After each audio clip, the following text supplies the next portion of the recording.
dengan target difokuskan pada pangan olahan dalam kemasan yang kadaluarsa, kemudian tanpa izin edar atau ilegal, dan juga terhadap produk pangan yang rusak di sarana peredaran, yaitu distributor pangan, kemudian grosir pangan, gudang dan retail pangan, dan beberapa kegiatan pengawasan pos market yang telah dilakukan dalam rangka tugas kami di tahun 2024 ini ya, sampai dengan Desember saat ini, yaitu sebagai berikut. Yang pertama, hasil pengawasan rutin kami di sarana produksi pangan. Kami telah melakukan pengawasan sebanyak 117 di sarana produksi pangan olahan yang ada di wilayah daerah istimewa Yogyakarta. Kemudian dari hasil pengawasan produksi pangan olahan tersebut, hasilnya yaitu sebanyak 96 sarana atau 81,2% memenuhi ketentuan. Kemudian sebanyak 22 sarana pangan atau 18,8% itu tidak memenuhi ketentuan.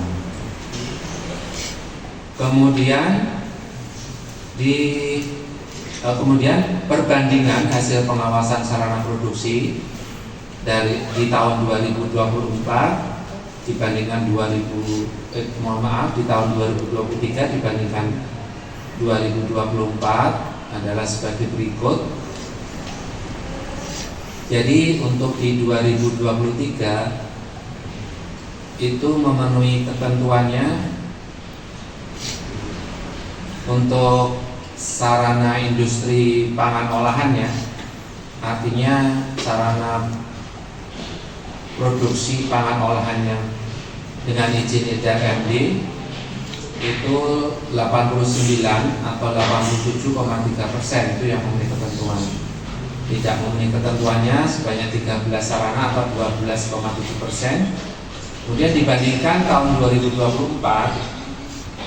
yang diperiksa ini semakin banyak ya. 2023 itu 102, kalau 2024 seperti tadi saya sampaikan sebanyak 117. Memenuhi ketentuannya adalah 96 atau 81,2%. Kemudian TMK-nya yaitu 22 sarana atau 18,8%. Jadi ini kalau dari sisi jumlah yang memenuhi ketentuan meningkat, namun persentasinya turun karena total jumlah yang diperiksa meningkat ya, dari 102 menjadi 117. Kemudian untuk sarana industri rumah tangga pangan atau IRTP, kami juga melakukan pengawasan pos marketnya tahun 2023 sebanyak 42, di mana yang memenuhi ketentuan adalah 71,4% dan tidak memenuhi ketentuannya 28,6%. Kemudian di tahun 2024 yang diperiksa 40 sarana ya, jadi lebih sedikit ya, dua sarana dengan hasil memenuhi ketentuan 72,5%, meningkat yang memenuhi ketentuan. Kemudian yang tidak memenuhi ketentuan ada 27,5%, mengalami penurunan. Ini juga karena ada selisih dua sarana tadi. Nah, teman-teman, Bapak Ibu sekalian, tidak memenuhi ketentuan di sarana produksi pangan olahan tersebut adalah terkait dengan pemenuhan standar GMP-nya, Good Manufacturing Practice, bagi sarana produksi yang belum optimal. Temuan pada sarana produksi seperti pengawasan mutu, kemudian praktek hygiene karyawannya, dokumentasi produksinya, kemudian pengendalian proses produksi tidak sesuai dengan pedoman yang telah ditetapkan. Tindak lanjut dari hasil pengawasan tersebut kita melakukan pembinaan dan juga meminta kepada sarana produksinya untuk melakukan perbaikan tahun 2024 adalah sebagai berikut. Sampai dengan saat ini yang sudah kita lakukan pemeriksaan sebanyak 74 sarana di seluruh wilayah kabupaten kota di DIY. Kemudian dari 74 sarana tersebut memenuhi ketentuan, yaitu 60 sarana atau 81%, dan tidak memenuhi ketentuan ada 14 sarana atau 19%. Terhadap temuan tersebut ya, yang kita temukan yang membuat sarana distribusi itu tidak memenuhi ketentuan adalah masih ditemukannya produk pangan yang rusak. Ada 37 item atau sebanyak 69 pieces. Kemudian produk kadaluarsa ada 20 item atau 76 pieces. Kemudian produk tanpa izin edar ada 2 item atau 10 pieces. Kemudian sebarannya untuk 14 sarana yang tidak memenuhi ketentuan tadi di Kota Jogja ada 4, kemudian Bantul 1, Kabupaten Sleman 1, Kabupaten Kulon Progo ada 13, dan Kabupaten Gunung Kidul ada 13. Tindak lanjut dari hasil pengawasan berupa pembinaan, pemberian peringatan kepada pemilik sarana atau penanggung jawab, kemudian produk temuan dimusnahkan oleh pemilik sarana dan disaksikan oleh petugas Balai Besar POM di Yogyakarta. Kemudian yang keempat yaitu hasil pengujian sampel produk obat dan makanan yang beredar di wilayah daerah istimewa Yogyakarta. Sampling dan pengujian merupakan kegiatan pokok dan strategis dalam pengawasan obat dan makanan. Kegiatan ini bertujuan untuk yaitu sebanyak 2.324 sampel dan tidak memenuhi syarat ada 286 sampel.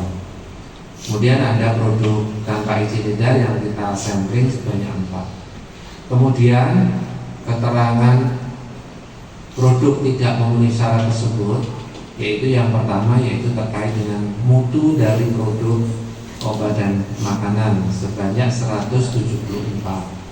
Kemudian terkait dengan label produk obat dan makanan itu juga kita lakukan monitor dan kita lakukan evaluasi.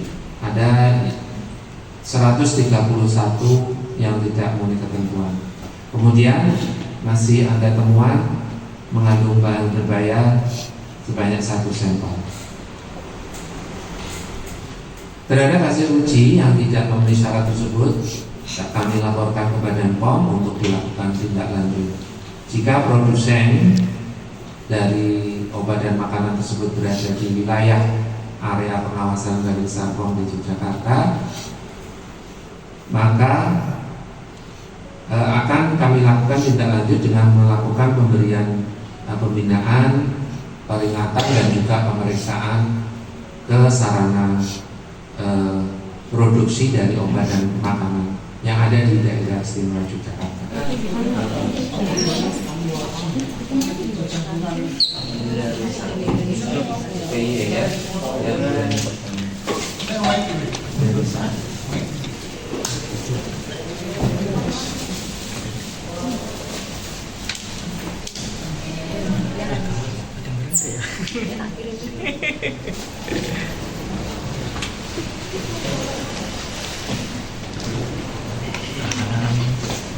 Ganti ya di kanan.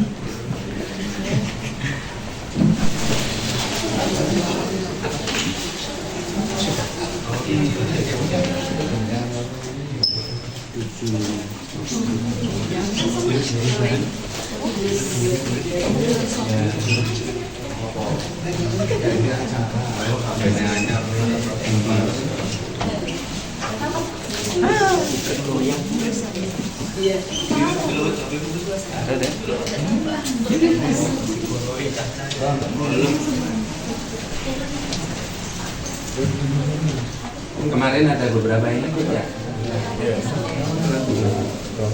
Belum rokok. Kapan? Ini tadi itu.